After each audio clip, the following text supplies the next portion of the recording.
What's up, guys? It's been a while since I did an informational video. This is going to be my last big video, CRV content related, unless of course we get some snow or something fun for this year, and then I'm going to take a little break, enjoy the holidays, and then probably back into January start doing a lot of these things I got planned. So what this video is going to be, and I'm doing this video, I'm hoping that it will be a good source, a very good beginner source, or even for the veterans of the game, a helpful source of basically I'm gonna call this the ultimate lift guide for an RD1 CRV from 1 to 4 inches. And I'm gonna give you some references through this video. We're gonna go over some things, and I'm gonna give you some references towards the end of videos of some people I think that would be a great knowledge source to go to ask for other things than just me. That way it helps the RD1 community in general, and it's just, you know, I'm a big fan of Honda and I love it, and it's something I like to do to help out. So if there's any negativity, I'm just gonna wash it aside, ignore it. If I can, I'm gonna delete the comments. So if you come in here negative, expect to just be pushed right back out. As far as positivity, if there's something I miss, if there's anything you guys think I could do better, always open to constructive criticism. Let me know, please. I could try to add it in to the comment section below, or to the bio of the video, or do something in the future. And if there's any subjects in this video, because I'm not going to go into huge detail about every which one to keep this video in, you know, steadily moving and not too long. Because there's going to be a lot of editing. And what I'm going to do is also, you're going to see links to all these things after I upload the video. I'm going to go back and edit the bio and put the links in, because it's a lot easier to upload the video, do that, make the title, and then do that separate.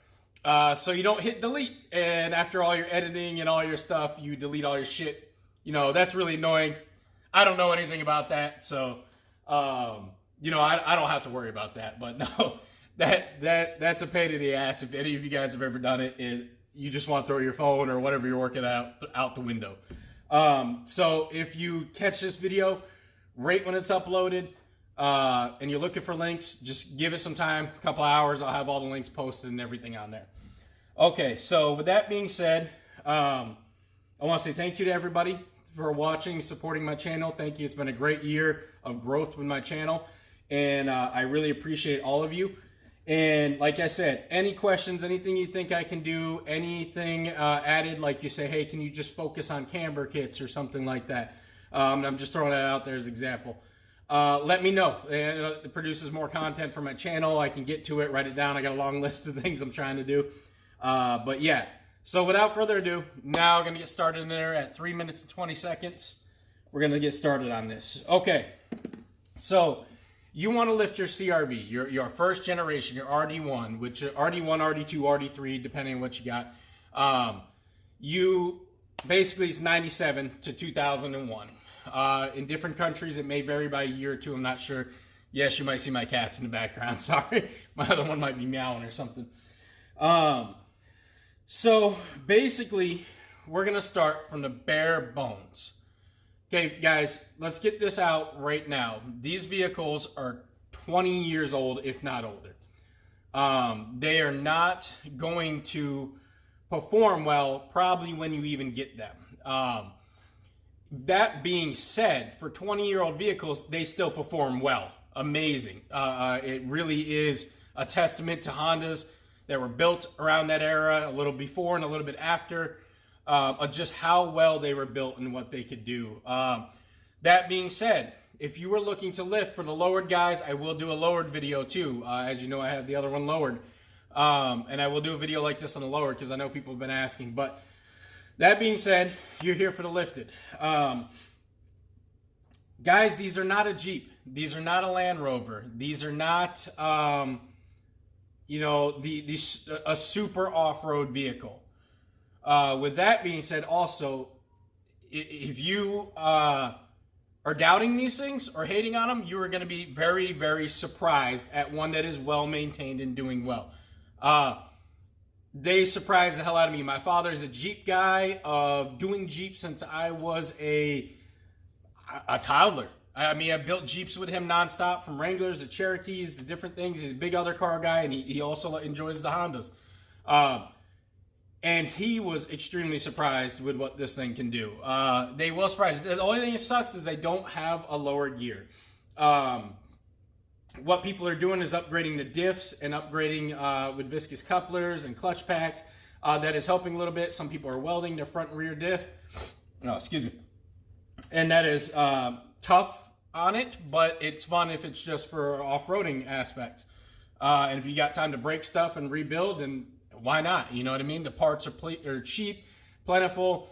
The only thing that I would say is getting more rare is finding the viscous couplers is getting a little bit harder to do, at least if you want an OEM Honda one. Manual RD1s. Believe it or not, you may have a few people that are just being stupid and hating and being like, oh yeah, they're not worth. No, they're going up in value. They're getting harder to find, and they're actually getting more sought after, either for the platform to build and have fun with, or for the transmissions, the drive shafts, the differentials, the ECUs, things like that. So they are going up in value. So if you have one, hang on to it, or, value, if it's in good shape. If it's a POS and it's falling apart, then yeah, you know what I mean? You're still going to have some good parts that people are going to want, but you got to be realistic and remember within your area too. Like for me, older vehicles with no rust are higher value than they are down in Florida. Just what it is. So if I ever put my cars up for sale, you'll get some people that are just really stupid and hateful, and they don't understand. The values are different. Like up here, I mean, they paid me out when this thing got hit, when they saw it had no rust, even 260,000 miles, and I showed them all the list of parts it did. They paid me out $4,000 for the vehicle. You know what I mean? Down in Florida, they probably would only gave $1,200, maybe. You know what I mean? So guys, you got to understand your value of your vehicles and look around you and things going on, and understand it's also what you put into it, and your pride and your what other people are going to want and value it as. They're not all going to see it the same. So it is what it's worth to someone, So just remember that having people ask me about their values of vehicles and things like that. I'm not Kelly Blue Book, but I can tell you I've been in the Honda game a lot and watched things up and down, values and things skyrocket, and it's all kind of, demand, supply and demand, of what people want at the time. So there, more talking on that, we'll get to the lifted. So let's start with the basic maintenance, like we were talking about there. So what I'd highly recommend is ball joints, guys. Ball joints. It seems to be a thing that people do not understand and take serious, and then they ask all day. Please look up, I'm not going to go on it, how to install a ball joint. You can do it a number of different ways. I do it because I've done it so many times. I do it with a sledgehammer, and I have the control arm here. I don't remove the boot, and I lube it a little bit, and bam, bam, whack it a few times, it's in. And that's because I'm comfortable doing that, and I've never had an issue with it. But there's ball joint pullers and suppressors and tools and all that stuff to get out there. So please look into that with doing a ball joint. I would normally always recommend Moog. I have had no issues with Moog at all.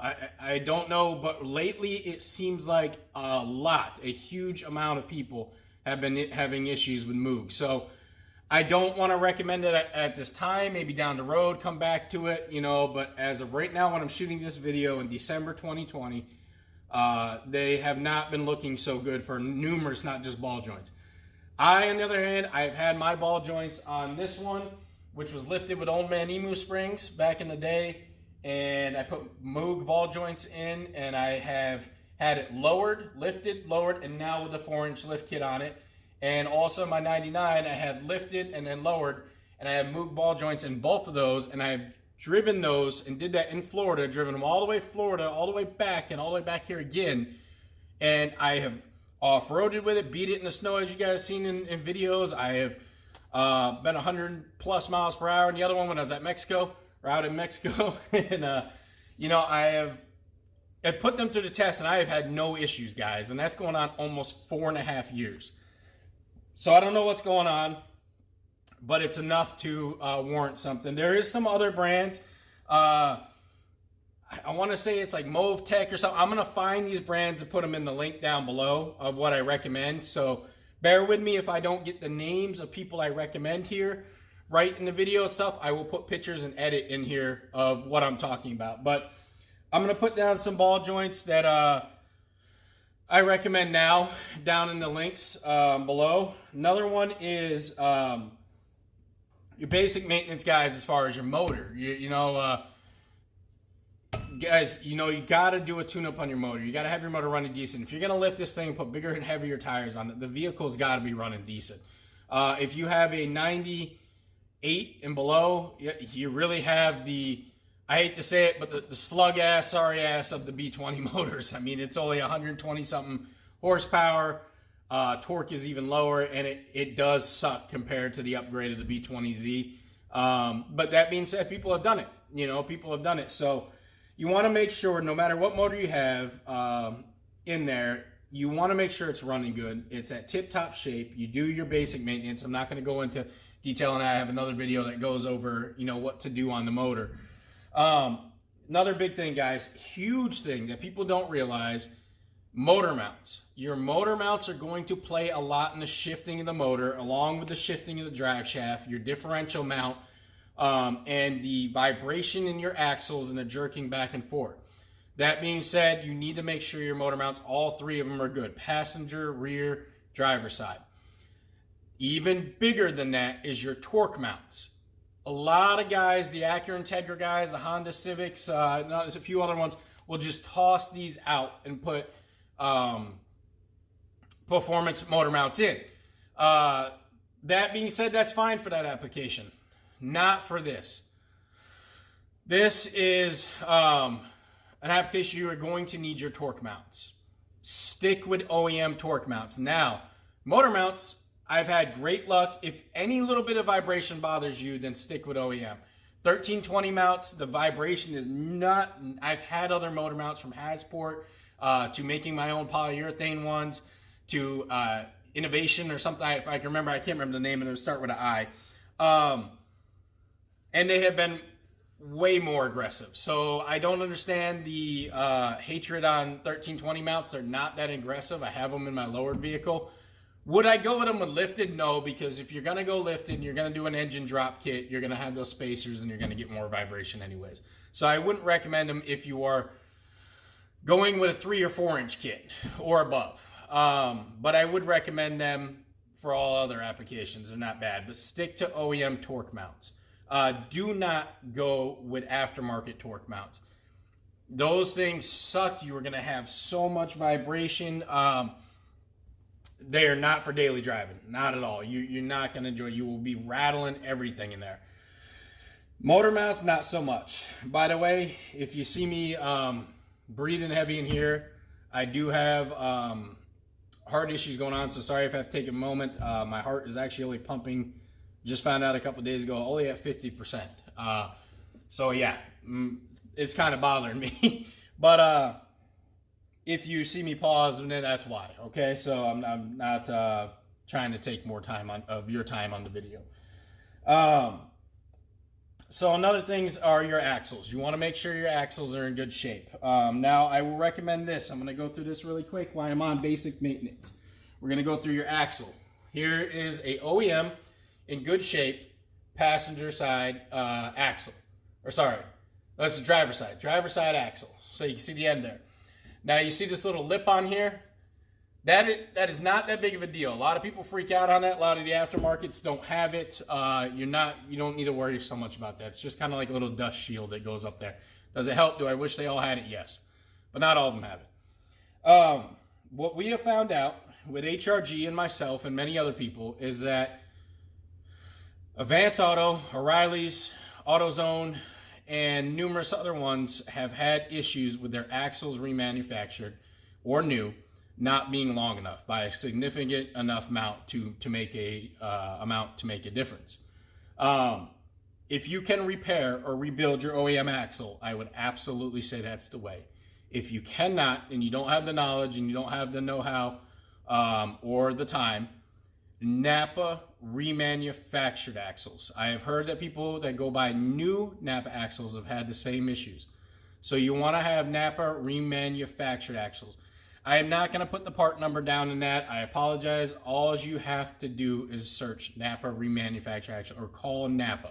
It's as easy as that. Just say, hey, I need remanufactured axles for an RD1, and I would stick with those. Rear axles, nobody's really had an issue, but I bought some GP or GSP axles off of eBay. I've had no issues. I bought them for my 2000 and for my 99. But when they go, I think I'm just going to go with Napa remanufactured axles too, because I've just had great luck. They go bad, lifetime warranty, pull them off, go to Napa, you're good. So, bad torque mounts are causing a lot of vibrations. The angle of your axle when it's sitting like this basically, and like this, is what you're getting that wobble from, and you're getting that binding also in this axle, because there's 3 basically bearing like prongs inside this cup.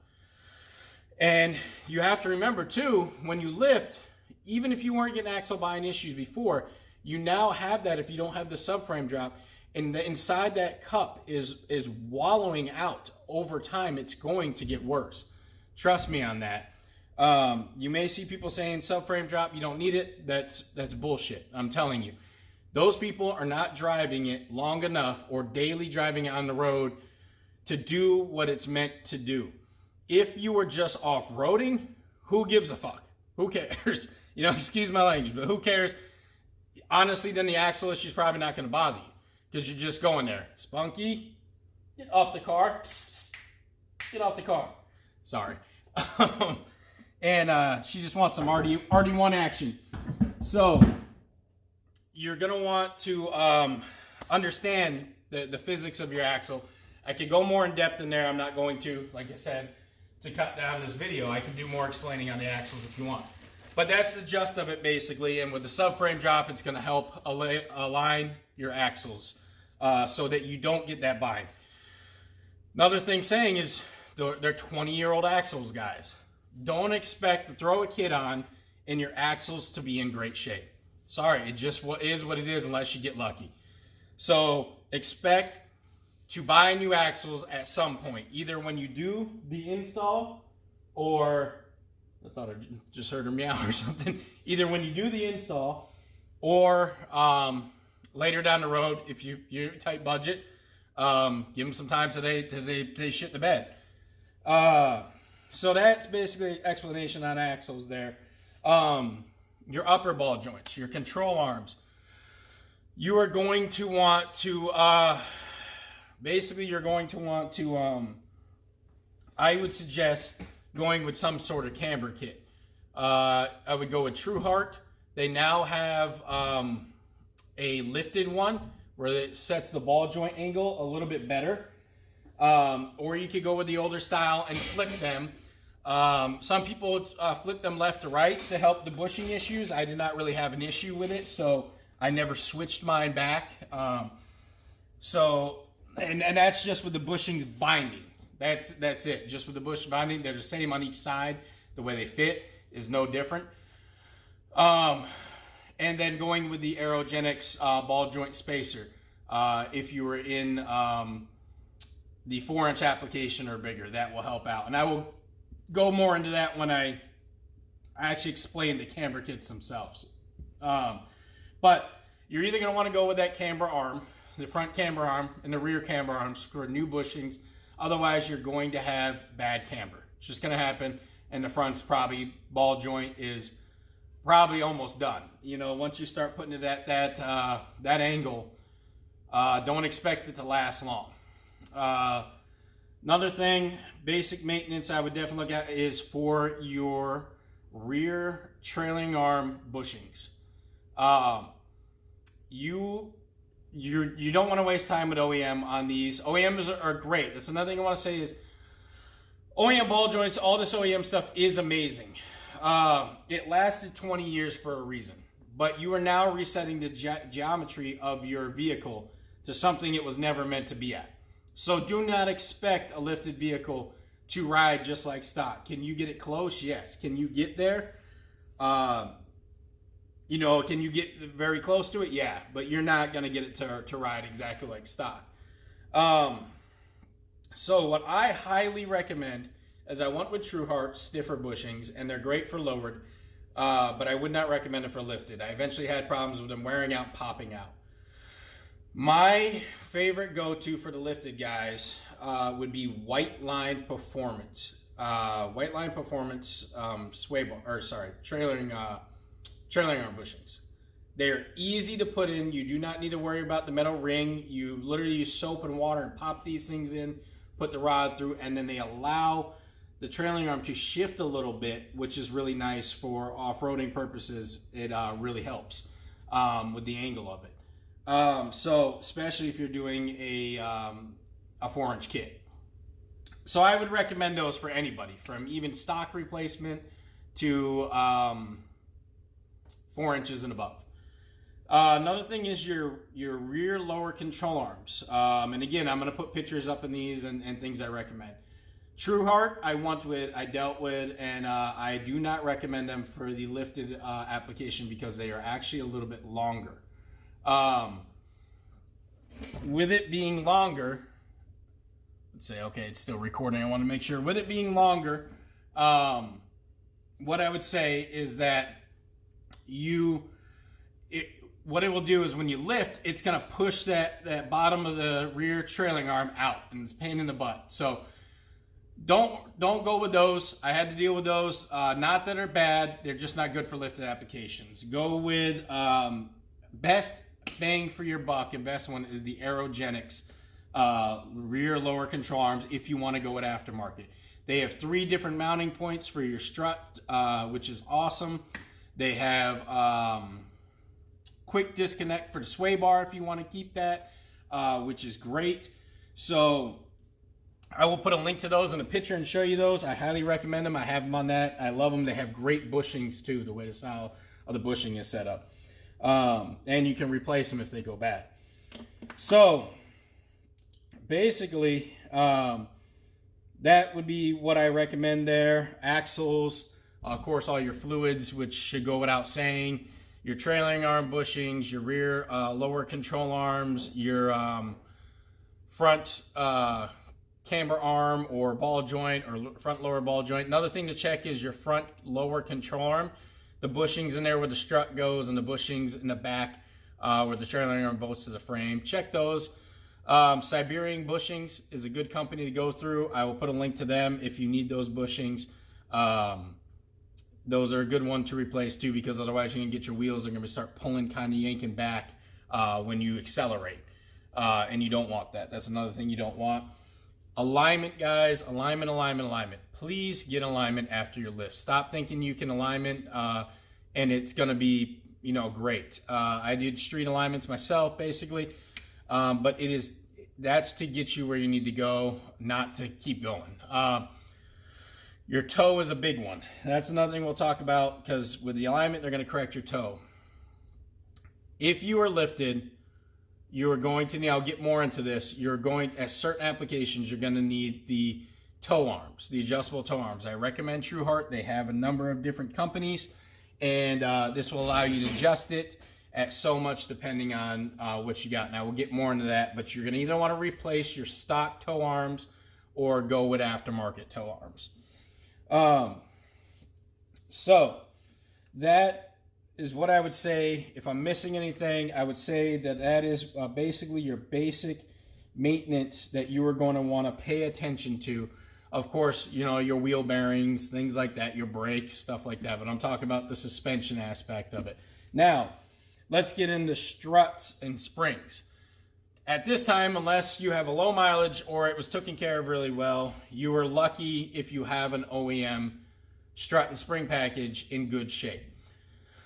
With these kits, with Hrg, with Aerogenics, with any of these kits you see, they were designed, for the most part, unless they specifically say different, they were designed on an OEM platform. OEM platform meaning that it's OEM springs, it's OEM struts, everything's OEM.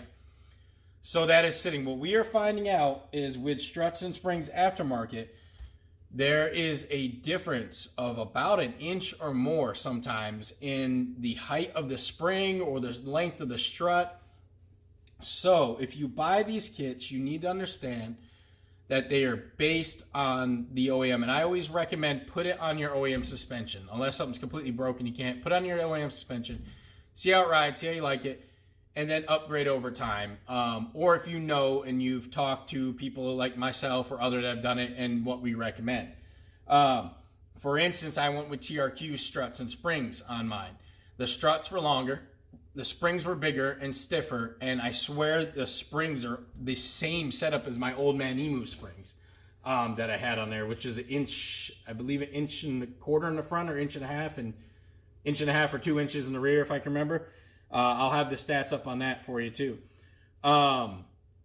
So I had to go down a whole inch in the spacer in the rear and the front. I had to go from a 3.5 inch to a 2.5 inch in the rear, and from a 2.5 inch in the front to an inch and a half in the in the front. So that is something we are finding. So what HRG recommends is Gabriel Struts. They have the little tab is actually a collar. With my True Heart ones, there's actually a tab. It's done fine for me, but what they're finding out with some of them is the tab is weaker on some of these struts, and the tab where I'll show you right here. Here's an OEM strut and spring in pretty crappy shape, but if you see this tab, that's what I'm talking about. Now, do you see how it sits against this and pushes? A lot of them aftermarket will only have this tiny little tab right there, and it sucks. And they're finding when you hit a bump down, it's jamming up and completely ruining it, and the fork is sliding right through. I have not had that issue with TRQ. I would highly recommend TRQ myself, CRV Tom. I would say TRQ is the way to go. I believe they have had great, I can't explain how well they ride and soft, but at the same time, they're firm like when they need to be, but they flex enough on it. They're very good quality spring and strut. I'm happy. And I think they've won up in price to anywhere between $250 to $350. But I think I got mine for under $200 when they just kind of came out. Now, I have had them for 2 years now and had no issues. So that's one thing. Look, HRG recommends Gabriel. That's what the shop CRV was set on, was Gabriel Struts and Springs. I believe Quick Struts and Springs. Another thing we are understanding is there's a lot of people that don't understand or want or are worried to rotate their top hat. And with rotating your top hat, it can be a little difficult and scary, but really it's not that bad. If you don't want to do that route, what we have found is that people are swapping, because there is a difference when you order quick struts. There is a left side and a right side, and they should be marked. And they are marked that way because they're clocked to be able to slide up into your strut tower and your strut fork match up perfectly, and the bolts to go through, and you may have to do a little wiggling or something, but nothing bad. So people are finding that if they just swap their left and their right, it works, but then their brake line attachment doesn't work anymore. So what you have to do is either just, zip tie your brake line or change it if that's the route you want to do. I don't recommend that. I recommend rotating your top hat. And the reason why you'd want to rotate your top hat, with most of HRG's kits don't need this, but the inch and down do. Inch and a half do not up. But all of Aerogenics and many of the others do. They do. And by the way, with that, what you would need to do is you're going to want some strut spring compressors. And these are the ones I highly recommend. You can find these usually at the local auto parts store, and they have the thinner, if you look, the thinner heads, the thinner teeth, basically. And what you're going to do is you're going to put it on, and you're going to tighten it, and I'm going to show you here when it's on. I'm just going to get it hand tight. And you're going to have two of these. I would suggest putting one on each side. I've seen some people not do it, and it's worked for them, but I'd suggest putting one on each side. Okay, let's see here. All right. So what you're going to want to do, sorry about that, I saw a notification on there. What you're going to want to do is tighten them on the spring like this. They're going to have an area for a half-inch drive, usually ratchet. And what you're going to do is put on each side, and you're going to balance it evenly and tighten them. It's going to compress the spring. When that compresses the spring, you have one or two things you can do. You can try to turn the top hat if you have enough strength, or get a mini little like breaker bar, crowbar, and put it up here and turn the hat. I myself have been able to do that. My brother, smaller guys that have tried, I've seen my friends cannot do it. Some guys can. So if you're having trouble with that, then you're going to want to take a 14 millimeter. If you have an air gun, that would make it much easier. You want to take this off, and you're going to want to rotate your top hat to whatever degrees, generally the spacers will call it. But basically what you're trying to do is when you slide that top hat on, you want the new strut holes that are going to mount to your frame to match with your strut fork down here. So you're going to want to make sure, what I suggest doing, just to be sure, especially if it's your first time, loosen it, tighten everything back up, stick it in the body. Take your strut fork off, stick it in the body, or if you can, keep it on. Stick it in the body where it needs to go. Turn it by hand. Slide your strut fork on, and see where it matches on the lower control arm. That is so easy, other than taking off, back on, back off, back on, where some people have trouble grasping that concept of that. And I understand, because when you're thinking about it, you're like, what the fuck? You know, why does this need to be done? You know, some people... it just doesn't make click with it. It didn't with me first. Some people it does. They're like, oh, completely understand it. I'm more of a hands-on visual kind of guy. So for me, that's what I did. Much easier. Tighten everything down once you figure out where it's at, and boom, you're good to go. Generally, it's always going to be 35 degrees, I think.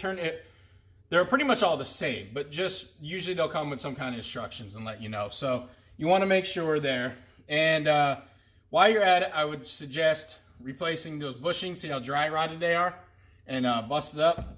You can find those from Energy Suspension. I'll put at energysuspension.com. I'll put a link to them. So basically, that's your strut and spring. Now, a lot of people look for struts or for springs, and there's a numerous amount of struts, but let's go over lift springs.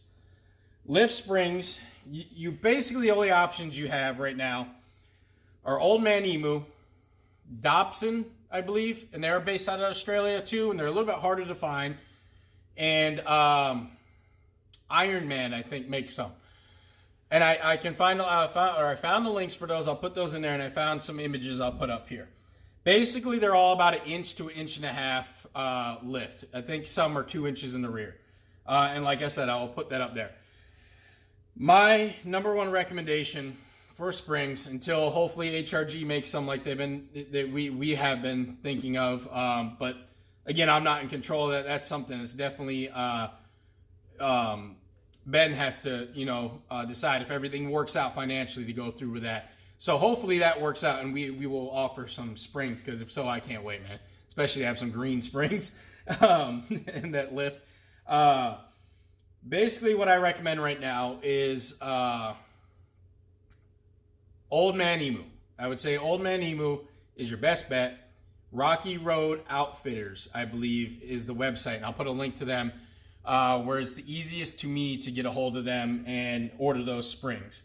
So that being said, that's about really all of your options for lift springs. Spacers now, you will find spacers ranging from little shims all the way to 3.5 inch, maybe more. And you'll have spacers you have to rotate, spacers you don't have to rotate. Look at the description to find out. I highly recommend HRG, not only because I've had great quality with them, I'm also working with them, and I stand by their product because it has done great for me.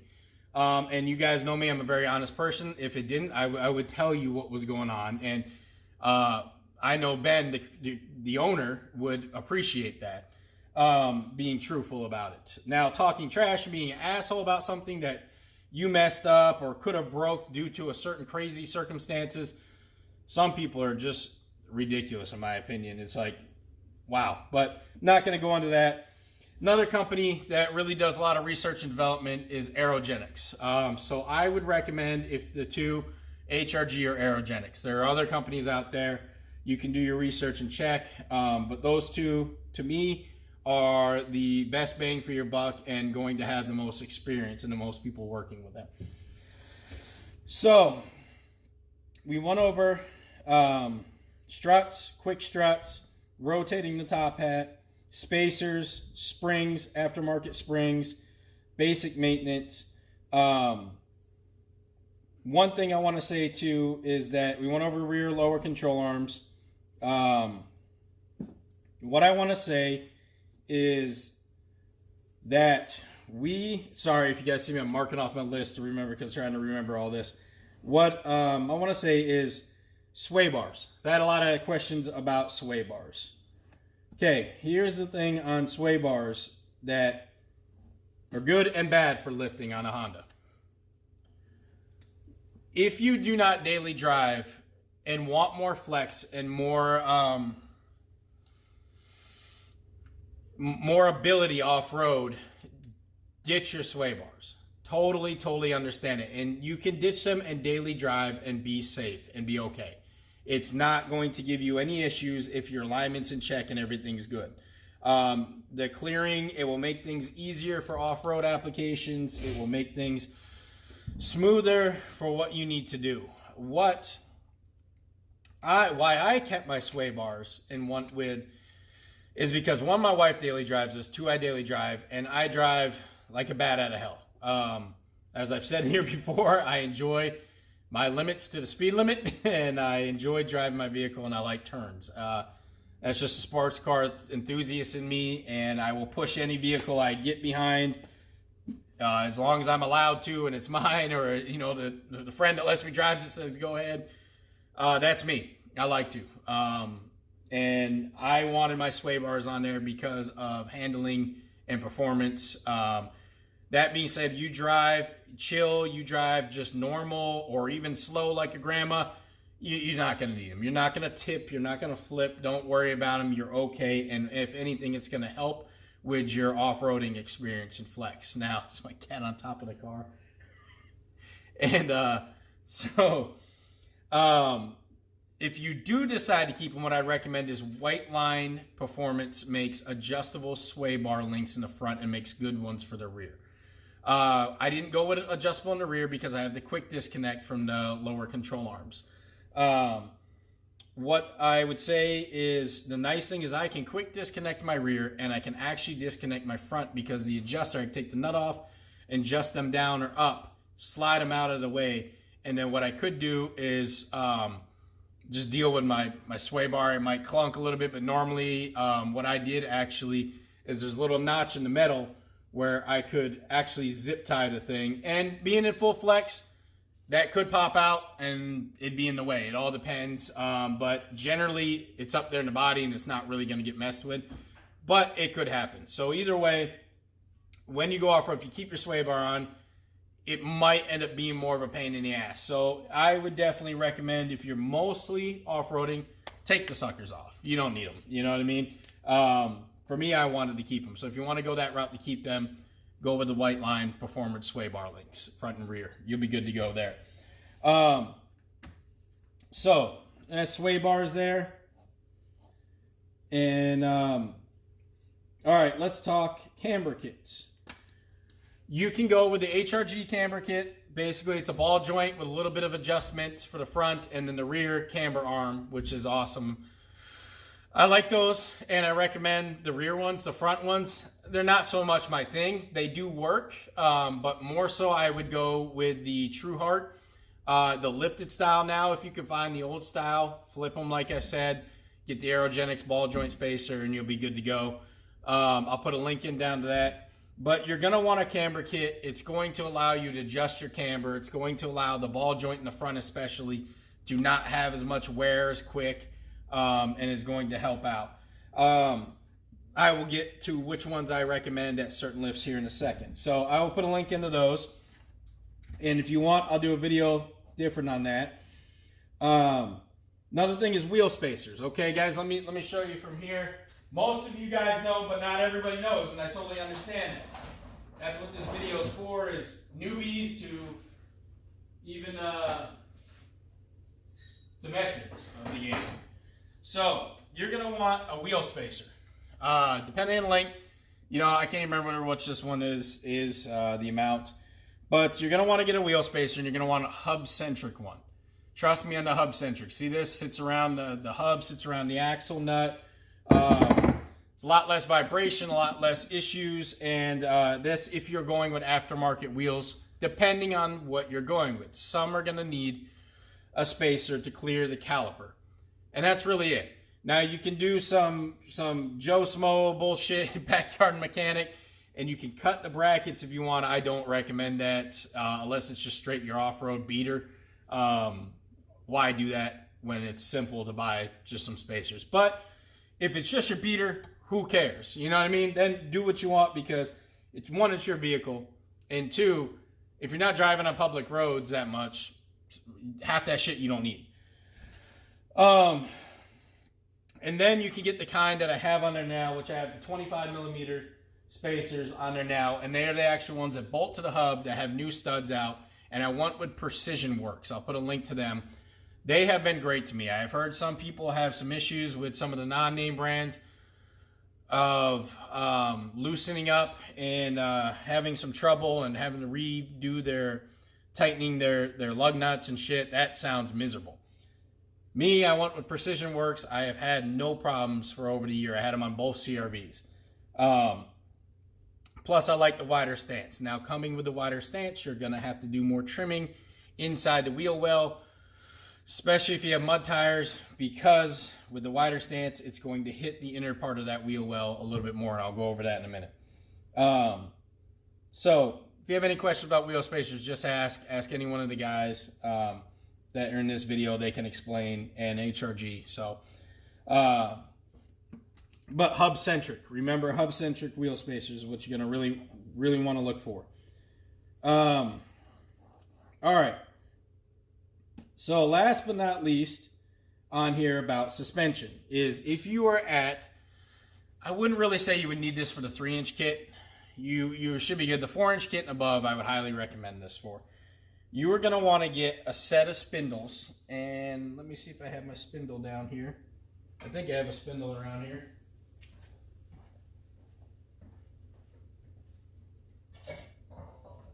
Yep, I do.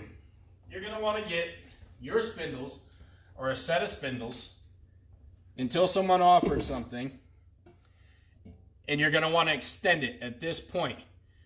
For the 4-inch kit, I would say about 2 inches. And you're going to want to find someone that can cut the metal and do the same type of metal that's on here, or something as strong, and you're going to want to extend it up here.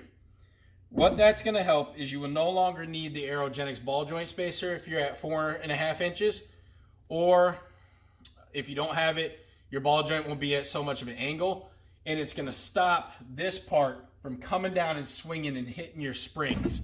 So it's going to allow more flex with the tire, and you're not going to get that big ass fucking loud clunk you hear that will just, which mine is doing right now to extend these when I drop off like a curb or drop off like a rock or something. You'll just hear dunk, and it's so fucking annoying. You'll see all brand new springs all scratched up. So spindles, don't know how much that's going to cost you. Just remember it while you have it off. I would do the ball joint. I would do the bearing if it needs, and extend them. So that's going over spindles. Like I said, guys, it's just kind of a quick how-to on some of this stuff. So without, oh wait, one more thing. Let's go over tire size and fitment. So you guys can put anything you want on here because it's your CRV. You can be, you know, just a little bit above stock, or you can be an overachiever like Jake and put 34s on there. Just kidding, Jake, we love you. But yeah, my preferred and HRG's preferred, and most people's preferred across all of these kits, and you may be like, CRV Tom, what the hell? I could fit those with stock if I wanted to. You would need to do some trimming if you want to be off-roading, have no rubbing. But it's 235, 75, 15s, or depending on the size of wheel you have. Why do you say go with those? Well, one, they don't look that bad. Two, even if I didn't have my fender flares on there, which do give the illusion that there's a little bit less gap, trust me, this thing actually sits up pretty high. I have pictures of it without the fender flares, and you can see. I think they are the perfect, my opinion, and several people's, is they are the perfect fit. They look good, they do good, they don't kill the motor power too bad. The rotation, the gearing, everything is pretty decent with them. They're easier to balance out. They fit most wheels and tire packages and things like that. So I would recommend, now with the mud tires, I'm a mud tire guy, I like the mud tires. All-terrains, you won't have to do as much trimming. With these lift, with the all-terrains and no wheel spacers, you won't have to do any trimming. But with the mud tires, even with my 4-inch lift, I still had to do a little bit of trimming of the corner of the inner fender and on the bumper so that it wouldn't catch. One, I wanted to do it too for a little bit more clearance. I did not have to trim my fender trim all the way off like some had to do. What you'll need to do if you want to run stock height or an inch or you know, some shims, but you want bigger tires, you want that look. There's been people that fit 30s, 31s, 32s, and I think some even bigger on stock suspension. Guys, again, that looks cool, but it slows your stuff down big time, especially with these motors if you're 98 and down. And you will have to do a lot of cutting to do that. If that is your way and your route, then definitely, man, by all means, it doesn't look bad either.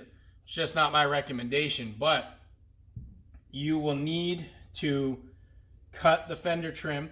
You will need to cut inside the fender. You will need to cut the bumpers, if not, just take them off.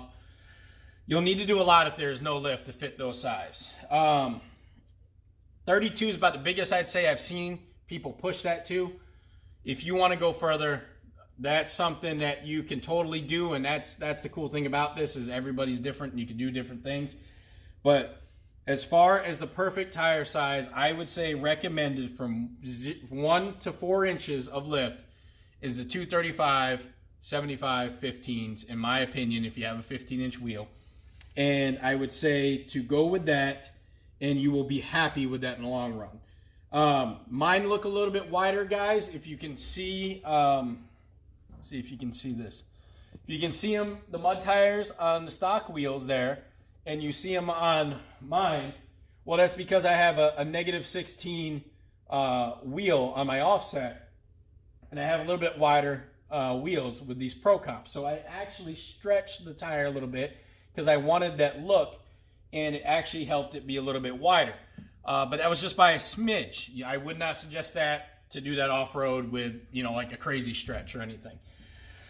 So remember, it's also depending on the wheel and tire combo you go with too. But I would say 235, 75, 15s is the go-to best fit for the RD1.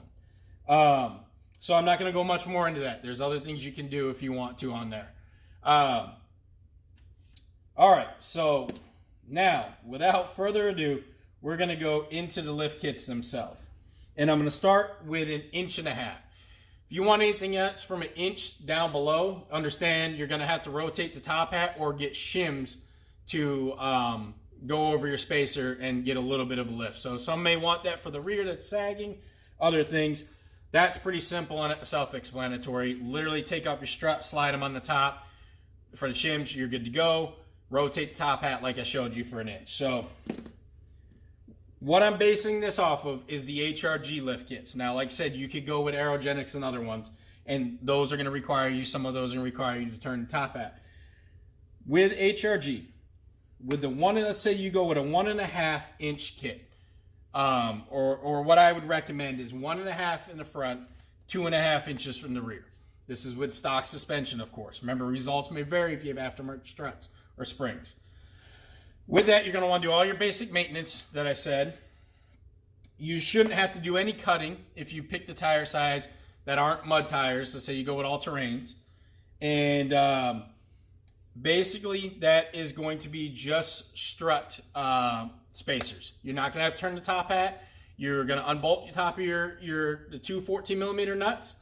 You're going to bring that strut down, and HRG has a how-to video on this. I will share that in the link too. And you're going to slide that top hat on, boom, put the new bolts in, and you are good to go. Now, there's more involved in that with that, but I'm not doing a tutorial on that. So I'm just kind of explaining, and I'll put the link in there. Then you could go with, which I believe is considered our 3-inch kit. I'd have to go back. I'll put the picture up in here of it. You can go with the 3-inch kit, or sorry, 2.5-inch kit, depending if you want to custom make it. I can't remember if we offer that exact kit or not anymore. But basically, what you could do is, if you wanted to, you could do a 2-inch spacer in the front, 2.5-inch in the rear. If you do that, what I would recommend is, I don't really recommend anything 2.5 inches or above in the front. 2-inch you could get away with. Make sure your torque mounts are good. Make sure your motor mounts are good. Make sure your suspension's up to date, and you should be fine with the 2-inch up in the front.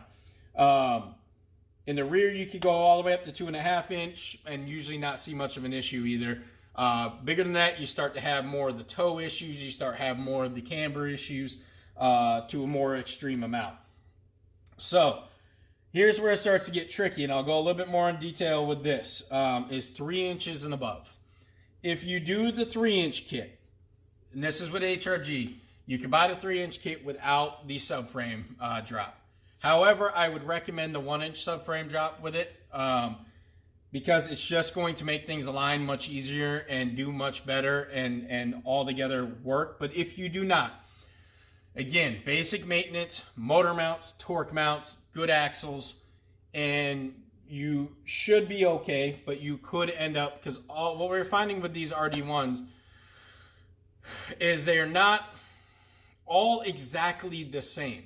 The way my 99 fit with this kit to the 2000, there was just little subtle differences, and that happens. And that's something, if you notice with Honda, especially the Era, there was little subtle differences, and even in the same models, which was weird. But most stuff fit like Legos. So with that being said, my version of the 3-inch HRG kit is, I would go with the 3-inch and 1-inch subframe drop. You do the 1-inch subframe drop with a set of 235, 75, 15s, and that is going to look pretty darn good and perform pretty darn well as long as you did your basic maintenance. And with that, you're going to get the trailing arm spacers. You go online and put a link, and you'll see what the 3-inch kit comes with, and you can look at the 1-inch subframe drop and what you get. Now, that's pretty much the 3-inch kit all the way around, what you need, and my opinion of what you would need to make it the nice daily driver yet off-road vehicle that you want. Now, when you go up to 4 inches, that's where it gets a little bit more tricky. What I would recommend at 4 inches is the Ultimate HRG kit. And the reason why I recommend them is not only because I have it, is because it is the most researched and developed kit out there, and I stand by that, for 4 inches. And it is going to come with the spacers that you need if you're on. Remember, this is based on OEM suspension. It's going to come with the spacers you need, the 1.5-inch subframe drop.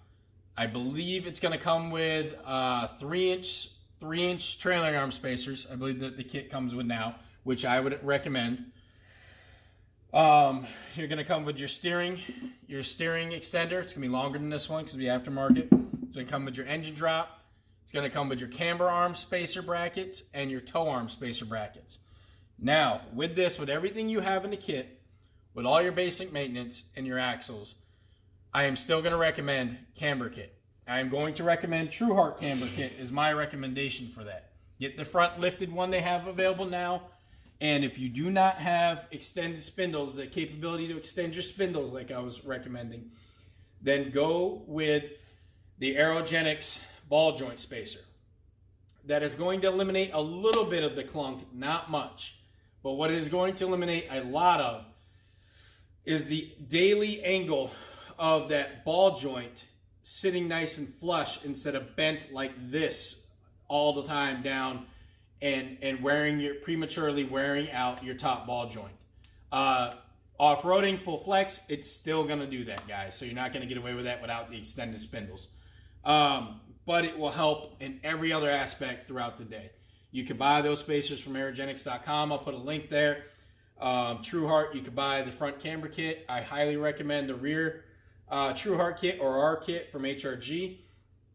That would be a great one too. That allows you just a rear camber in the back. And I would suggest the Trq rear tow arms. Now you can get, I'll put a link to those. You can get those tow arms for a 90, I think a 89, 88 to 2000 or 2001 Honda Civic, or like 93 to 2000 Acura Integra. They will work, but I think they have some that are just made for the art or marked that they will fit for the RD1 too, because they're finding out more that they work. But if you can't find them, the ones for the Civic will work. You are going to need those to get your alignment in straight. There's no ifs, ands, or buts. You're not going to get your alignment straight and your toe straight and everything good without them. Unless you got some really wizard of an alignment guy, a mechanic, testing and pushing those things, guys, it just ends up usually prematurely wearing out other parts. So I don't recommend it. You totally do what you want. It is your vehicle. But I would suggest with the 4-inch kit doing that. And another thing I'd suggest with the 4-inch kit is people get away with the stock lower control arms. No problem. They're great. They're not going to hurt. But if I can suggest what should make it a little bit easier in the rear is the Aerogenics rear lower control arms, because depending on what strut you have, at least for the rear, you're going to have different mounting brackets. You're going to have 3 of them, you know, all from higher, mid to lowest. And that will help out. That will definitely help out there for you guys. So if you're trying to put this whole kit together, that's what I would recommend. So with the other kits, like I recommend, there's not as much involved. 4-inch kit, if you want my ultimate opinion, ultimate 4-inch lift kit from Hrg, Trq front and rear camber kit, Trq tow kit, Aerogenics rear lower control arms, and white line sway bar bushings, white line performance trailing arm bushings, and white line performance if you're keeping your sway bars end links, and white line performance trailing arm bushings, and yeah, that would be pretty much, you know, what I would say there. Let's see if I'm missing anything. I think with that you would be pretty good.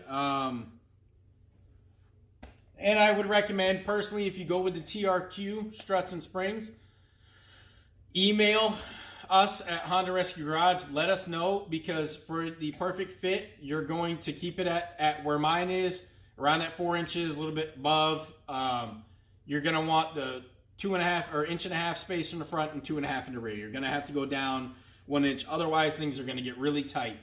Can you make it fit? Yes. It's going to be a real pain in the butt. That's what I'm going to say. And guys, another thing is tons of people are finding out different things that work for them. So this is just a average how-to guide that I'm trying to put together to help everybody out. But there is other things. So if you are not part, I'll put a link on this. Check out Lifted Honda Society on Facebook. People are constantly showing new ideas and different things that you can do there. And they're sharing their thoughts and things they tried. And know that this was shot in December 2020. Things will change. Now, this video is about to hit an hour long. So this is a long video on going over a lot. So that is basically what I would recommend up to 4 inches. Now, I am going to give some recommendations to people that are great guys that I would suggest. So if you are front wheel drive and you still want to lift, guys, people have proved with these front wheel drives that they can do some awesome things too. Are they handling as well and doing as well as the all wheel drives? No, but they are still a lot of fun and can do some stuff. And one awesome guy that I will recommend you to, and I'm going to put his pictures up in his stuff, is it is going to be Silver RD1. And like I said, if I get any names wrong, I'm going to put him on here. So he is awesome. reach out to the guy. He's always out traveling in Oregon. He lives there, around there, and just beautiful terrain and awesome shots, and really pushes the front wheel drive to its limits, and has awesome information on a guide to a lift kit that is going to be the best bet for your front wheel drive. He also hangs out with a guy called Nav RD1, who is all-wheel drive. They're both silver RD1s, awesome guys. He's a good guy to talk to too, that can tell you he likes to keep his a little bit more milder, not lifted as high, but yet still goes out there and does all kinds of awesome things with it. So awesome guy to talk to. Another one, if you were thinking about lifting with Old Man Emu springs, awesome guy to talk to is Josh Wolfe. He is RT four-wheel drive, RT Wolfe, RT. I'll have to get his exact Instagram and his Facebook, and he has given me the okay to share him. Great guy, awesome knowledge, can totally give you great knowledge on. He has the 4-inch kit mixed with the Old Man Emu springs, kind of like I did with the Trq springs and struts. He did with the Old Man and the Bill Stein struts. However you say that. You ever watch the donut meet? It's like Bill Stein or some shit. They don't even know what they're saying with those damn struts, but they're fucking awesome struts. He has a great kit, and he can definitely tell you some great things too. So I will link to him and put up some pictures of knowledge. If you guys are wanting to go above 4 inches, that is out of my terrain, out of my knowledge, and I will pass you on to two awesome people that I highly recommend that they go above and beyond and really have a passion to really push to that. It would be Jake Sanders, and he is on YouTube as Beefy Built, and I will link all his stuff. He has the 6-inch, some of you may know it, the 6-inch custom kit. He works with Hrg. Great guy, awesome fucking CRV, huge tires, everything. Will say he'll tell you it's a bit of an overkill right now, limiting the performance off-road, but he has still done amazing things with it, and that guy will find out a way to make it work and be able to do that. So continue to watch him. He is awesome kid, things he does. Really cool, inventive guy. So I will link you to him. And we'll go to, of course, the OG of that I know, OG of lifted Hondas, next to Ben Huffman from Hrg, is, I won't put his real name in here because I didn't ask him, but Black Sheep. I'll link his thing, his Instagram. And some of you guys may have seen this thing. Is fucking insane. It is completely custom built. I think he's got like Mud Swamper 35s or bigger on it. It's turbocharged VTEC head, custom bumpers, complete custom suspension. He calls it Black Sheep, and it is awesome. And I will link you to him, and he said he's okay with any questions asked. Just know he's in Canada, and a lot of his stuff is very custom built. And he may be able to give you some information to that. And then, of course, the lifted Honda god, I would say, is Ben, from Hrg. This guy has really just put his brain into everything and constantly tries and improving and always trying. And please, one thing I want to say, guys, is with the company, with us, understand it's growing. It's growing very fast. So we are trying to keep up and get everything together and learn everything as we go along the best we can. So with that, I'm going to leave that there. And I'm going to put all the links and everything for you guys. And I think this will help out a lot for the lifted Honda community and what you guys are looking to do. And if you have any questions or any suggestions, please leave them in the comments. Let me know. I appreciate it, guys. Thank you. Thank you for everybody to subscribe. Please, if you do like this video, like, subscribe, share. I'm hoping that this will truly help out a lot of people. And from newbies to veterans alike. Thank you, guys. And I didn't get into differentials that much. I'll put this at the end. You're going to get the squeal no matter what. Change your fluid. You're going to get the squeal from the RD1 differential. You can fit element differentials. You can fit second generation CRV differentials. And I believe people are finding out more that you can find out some of the newer differentials will fit. Don't quote me on that. But basically that, and then you could also do a viscous coupler with the clutch pack delete, which HRG offers. You got to find your own viscous coupler. But maybe I'll do a video more on that for another time. All right, guys?